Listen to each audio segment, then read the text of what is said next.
श्रीमद्भागवत महापुराण पंचम स्कंद अथ षोडशोध्यायः। भुवन कोश का वर्णन। अब हिंदी अनुवाद। राजा परीक्षित ने कहा, मुनिवर, जहाँ तक सूर्य का प्रकाश है और जहाँ तक तारागण के सहित चंद्रदेव दीप पड़ते हैं, वहाँ तक आपने भूमंडल का विस्तार बतलाया है। उसमें भी आपने बतलाया कि महाराज प्रियव्रत के रथ के पहियों के साथ लीकों से 7 समुद्र बन गए थे, जिनके कारण इस भूमंडल में 7 द्वीपों का विभाग हुआ। अतः भगवान, अब मैं इन सबका परिमाण और लक्षणों के सहित पूरा विवरण जानना चाहता हूँ, क्योंकि जो मन भगवान के इस गुण में स्थूल विग्रह में लग सकता है, उसी का उनके वासुदेव संज्ञक स्वयं प्रकाश निर्गुण ब्रह्मरूप सूक्ष्मतम स्वरूप में भी लगना संभव है। अतः गुरुवर, इस विषय का विशद रूप से वर्णन करने की कृपा कीजिए। श्री सुखदेव जी कहते हैं, महाराज, भगवान की माया के गुणों का इतना विस्तार है कि यदि कोई पुरुष देवताओं के समान आयु पाले तो भी मन या वाणी से इसका अंत नहीं पा सकता। इसलिए हम नाम, रूप, परिमाण और लक्षणों द्वारा मुख्य मुख्य बातों को लेकर ही इस भूमंडल की विशेषताओं का वर्णन करेंगे। ये जम्बू द्वीप जिसमें हम रहते हैं, भूमंडल रूप कमल के कोश स्थानीय जो 7 द्वीप हैं, उनमें सबसे भीतर का कोश है। इसका विस्तार 1 लाख योजन है और ये कमल पत्र के समान गोलाकार है। इसमें 9-9 हजार योजन विस्तार वाले 9 वर्ष हैं, जो इनकी सीमाओं का विभाग करने वाले 8 पर्वतों से बटे हुए हैं। इनके बीचों बीच इलाव्रत नाम का 10वां वर्ष है, जिसके मध्य में कुल पर्वतों का राजा मेरु पर्वत है। वह मानव भूमंडल रूप कमल की कर्णिका ही है। वह ऊपर से नीचे तक सारा का सारा सुवर्णमय है और 1 लाख योजन ऊंचा है। उसका विस्तार शिखर पर 32,000 और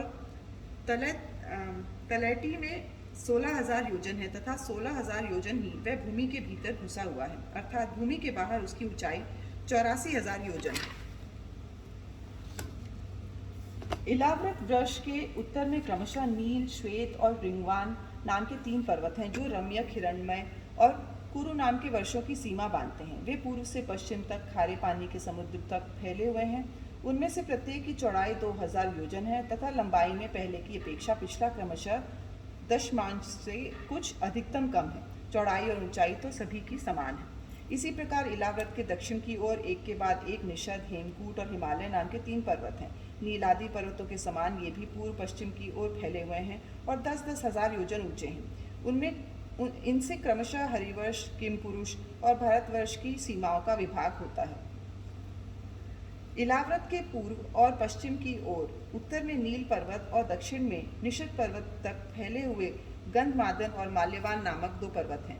इनकी चौड़ाई 2-2 हजार योजन है और ये भद्राश्व एवं केतुमाल नामक 2 वर्षों की सीमा निश्चित करते हैं। इनके सिवा मंदर, मेरु मंदर, सुपार्श्व और कुमुद ये 4-10 हजार योजन ऊंचे और उतने ही चौड़े पर्वत मेरु पर्वत की आधारभूता थूनियों के समान बने हुए हैं। इन चारों के ऊपर उनकी ध्वजाओं के समान क्रमशः आम, जामुन, कदम्ब और बड़ के 4 पेड़ हैं। इनमें से प्रत्येक 1100 योजन ऊंचा है और इतने ही उनकी शाखाओं का विस्तार है।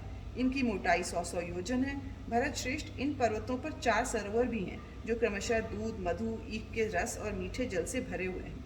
इनका सेवन करने वाले यक्ष, किन्नर आदि उपदेवों को स्वभाव से ही योग सिद्धियाँ प्राप्त हैं।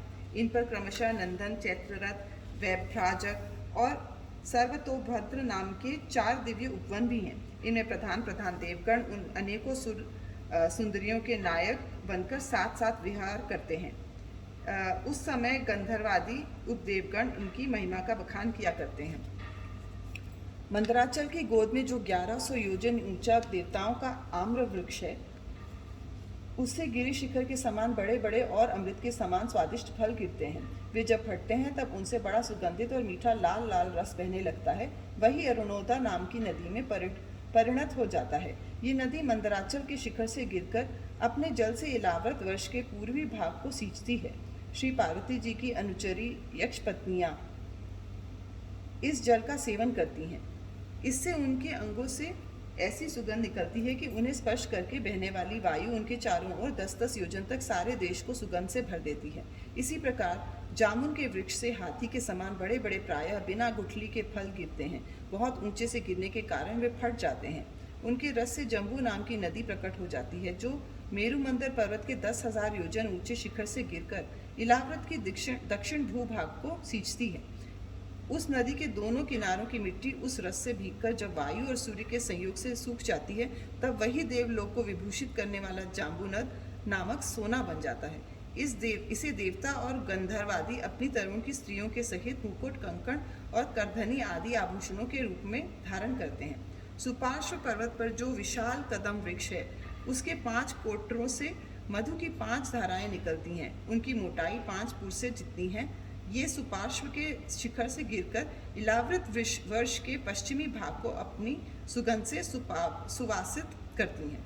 जो लोग इनका मधुपान करते हैं, उनके मुख से निकली हुई वायु अपने चारों ओर 100 योजन तक उसकी महक फैला देती है। इसी प्रकार कुमुद पर्वत पर जो शतवल्श नाम का वट वृक्ष है, उसकी जटाओं से नीचे की ओर बहने वाले अनेक नद निकलते हैं। वे सब इच्छानुसार भोग देने वाले हैं। उनसे दूध, दही, मधु, घृत, गुड़, अन्न, वस्त्र, शैया, आसन और आभूषण आदि सभी पदार्थ मिल सकते हैं। ये सब कुमुद के शिखर से गिरकर इलावृत की उत्तरी भाग को सींचते हैं। इनके दिए हुए पदार्थों का उपभोग करने से वहाँ की प्रजा की त्वचा में झुर्रियाँ पड़ जाना, बाल पक जाना, थकान होना, शरीर में पसीना आना तथा दुर्गंध निकलना, बुढ़ापा, रोग, मृत्यु, सर्दी, गर्मी की पीड़ा, शरीर का कांतिहीन हो जाना तथा अंगों का टूटना आदि कष्ट कभी नहीं सताते और उन्हें जीवन पर्यंत पूरा सुख प्राप्त होता है। राजन, कमल की कर्णिका के चारों ओर जैसे केसर होता है, उसी प्रकार मेरु के मूल देश में उसके चारों ओर कुरंग, कुरर, कुसुम, वैकंठ, त्रिकूट, शिशिर, पतंग, रुचक, निषद, श्रीनिवास, कपिल, शंख, वैदूर्य, जारुधि, हंस, ऋषभ, नाग, कालंजर और नारद आदि 20 पर्वत और हैं। उनके सिवा मेरु की पूर्व की ओर जठर और देवकूट नाम के 2 पर्वत हैं, जो 18,000 हजार योजन लंबे तथा 2-2 हजार योजन चौड़े और ऊंचे हैं। इसी प्रकार पश्चिम की ओर पवन और पारियात्र, दक्षिण की ओर कैलाश और करवीर तथा उत्तर की ओर त्रिरिंग और मकर नाम के पर्वत हैं।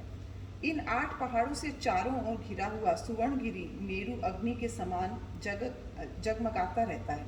कहते हैं मेरु के शिखर पर बीचों बीच भगवान ब्रह्मा जी की सुवर्णमयी पुरी है, जो आकार में समचौरस तथा करोड़ योजन विस्तार वाली है। उसके नीचे पूर्वादि 8 दिशा और उपदिशाओं में उनके अधिपति इंद्रादि 8 लोकपालों की 8 पुरियां हैं। वे अपने अपने स्वामी के अनुरूप नहीं, उन्हीं दिशाओं में है तथा परिमाण में ब्रह्मा जी की पुरी से चौथाई है। इति श्रीमद्भागवते महापुराणे पारमहंस्यां संहितायां 5म स्कन्धे भुवनकोशवर्णनं नाम षोडशोऽध्यायः।